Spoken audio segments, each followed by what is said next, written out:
Ces tambours battants que ces militantes féministes sont venues soutenir une femme, Marija Lukic, agressée sexuellement par son patron, le maire de la ville. En face, des hommes déterminés. Sur leur t-shirt, il est écrit « Justice pour Jutka » en soutien à l'élu.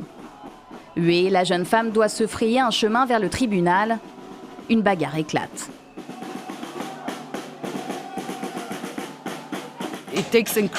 Il faut un courage incroyable pour faire ce que Marija fait, vivant dans une très petite ville où tout le monde est fondamentalement connecté à Jutka.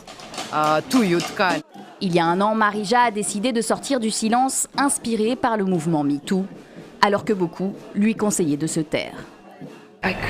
Il fallait que je parle, parce que je n'en pouvais plus, toute cette pression. Je faisais des cauchemars, je tremblais quand il était près de moi. Depuis son embauche en 2015 comme secrétaire du maire, les agressions étaient quotidiennes. Son combat est devenu le symbole de la révolte contre le patriarcat serbe. Tout le monde est sous sa coupe dans la ville.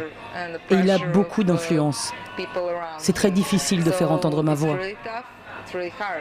L'accusé, c'est cet homme, un élu tout-puissant connu pour être un proche du président serbe, qui a démissionné de ses fonctions le temps de l'enquête. En Serbie, le harcèlement sexuel n'est un délit que depuis 2017. Selon l'OSCE, 40% des femmes serbes en ont été victimes dans leur vie.